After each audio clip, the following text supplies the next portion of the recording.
Hola, ¿cómo están alumnos? En este video vamos a comentar el texto de Lubina, uno de los cuentos más comentados y simbólicos de la colección de cuentos de Juan Rulfo, El Llano en Llamas.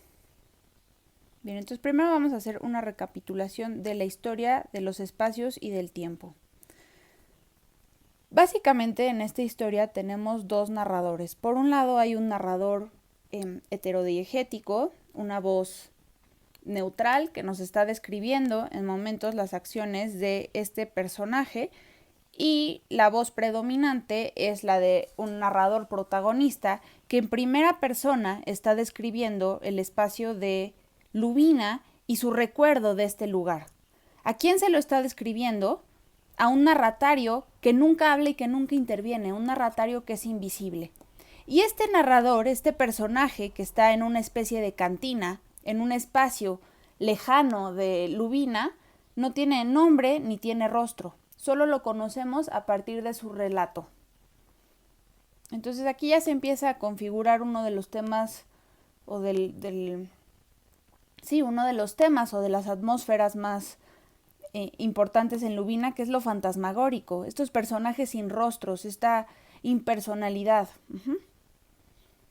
Y entonces este narrador comienza describiendo, parece ser que este hombre al que le está contando pronto irá a Lubina por su propia cuenta, y entonces le está contando su propia experiencia en este lugar.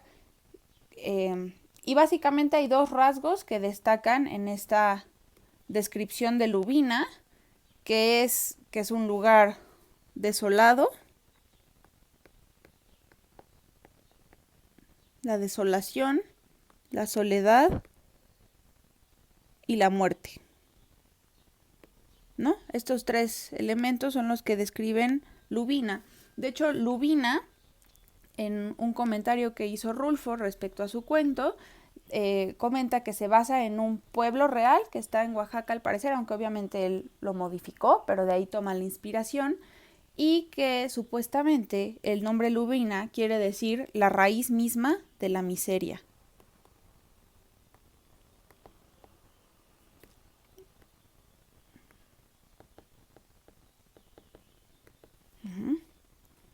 Ok, bueno, entonces tenemos este narrador que empieza con su descripción. Es una descripción muy precisa, ahorita vamos a hablar de los rasgos del lenguaje, pero básicamente lo más importante es que se basa en la comparación. Todo el tiempo está describiendo este pasaje con imágenes inusuales que contribuyen a crear esta atmósfera que señalan una y otra vez estos rasgos de lo desolado, la soledad y la muerte.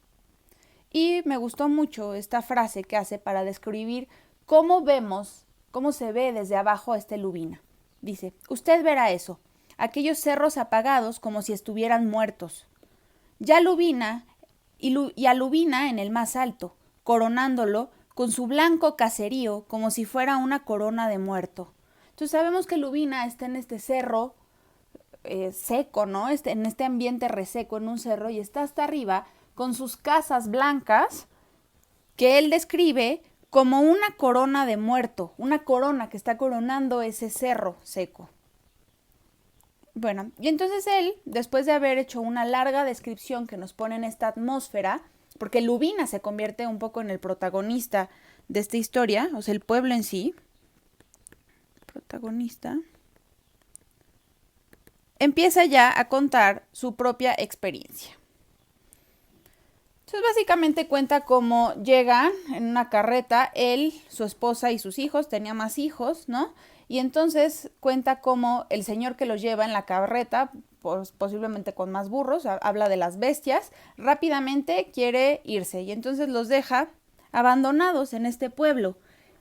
Se ve que el narrador no tenía idea de a dónde iba y le pregunta a su esposa, ¿en qué país estamos? Obviamente no se refiere sabía que estaba dentro de México, pero país refiriéndose a ¿en qué lugar estamos? ¿Dónde estamos? ¿Qué es este lugar tan fantasmagórico donde parece no haber nadie? Bueno, la esposa y él se separan para empezar a buscar un mesón, una fonda, un lugar donde comer, y la esposa llega con la noticia de que no hay nada. El protagonista la encuentra dentro de una iglesia y le pregunta, ¿qué haces aquí? Pues es que vine a rezar. ¿Qué más vamos a hacer, no? Nos podemos imaginar esta iglesia derruida. deciden pasar ahí la noche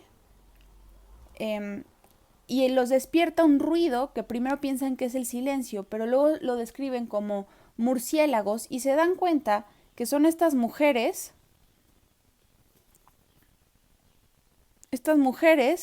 del pueblo que traen sus cántaros en la cabeza, vestidas de negro y que los están observando, los observan y ellos les preguntan, ¿aquí no vive nadie? Y dicen, sí, pero aquí no hay nada, ¿no? Y bueno, al parecer este narrador pasa mucho tiempo, él ni siquiera puede recordar cuánto tiempo, eso también es curioso, vamos a ver ahorita que el manejo del tiempo es muy particular en este cuento. Entonces él dice, no recuerdo cuánto tiempo estuve en Lubina, y empieza a contar ya una anécdota muy particular, que es la de los viejos. Habla de los habitantes y cuenta cómo en Lubina hay sobre todo mujeres y viejos. ¿Por qué? Y ahí usan una frase muy popular que ahorita vamos a ver, o sea, de carácter popular, la que dice que los hombres en Lubina rápidamente pegan el salto, se vuelven campesinos, o sea, casi no tienen una infancia, ¿no? Tienen que crecer muy rápido y se van. Y nada más regresan a Lubina para alimentar a su familia y para procrear más, tener más hijos, pero no vuelven. Y en consecuencia la población está conformada por mujeres y por viejos. Y entonces tiene imágenes muy fuertes de estos viejos que están pues casi como robots, con la cabeza como un resorte, viendo salir el sol, viendo que el sol se baja una y otra vez. Y bueno, este personaje, que ahorita vamos a ver cuáles son sus rasgos sociales, qué está haciendo en Lubina, les dice a los viejos, oigan, ¿y por qué no le exigen mejores condiciones de vida al gobierno? Y los viejos le contestan que, pues de forma muy irónica, o sea, hasta les causa risa la observación y dice, ¿usted conoce al gobierno? Sí, sí. Y ellos le contestan, pues nosotros también, lo que no conocemos es la madre del gobierno. Muy idealista el personaje narrador les contesta, pues la madre del gobierno es la patria. Y los viejos, eso les causa mucha risa, le contestan, el gobierno no tiene madre, ¿no? Entonces también surge este tema de la desesperanza a partir de la descripción de estos personajes.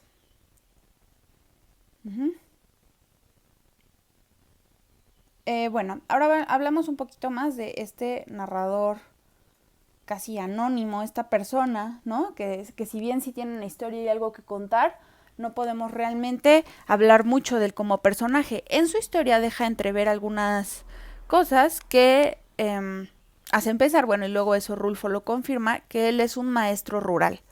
¿Qué son los maestros rurales? Básicamente, como parte de los proyectos postrevolucionarios, uno de los más